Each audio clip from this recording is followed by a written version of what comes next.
لو أنزلنا هذا القرآن على جبل لرأيته خاشعا متصدعا من خشية الله. وتلك الأمثال نضربها للناس لعلهم يتفكرون. هو الله الذي لا إله إلا هو عالم الغيب والشهادة هو الرحمن الرحيم. هو الله الذي لا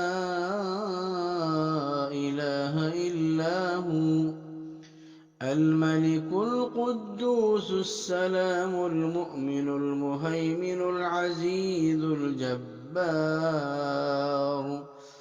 الجبار المتكبر سبحان الله عما يشركون.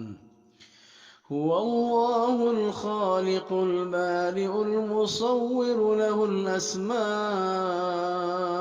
الحسنى يسبح له ما في السماوات والأرض وهو العزيز الحكيم.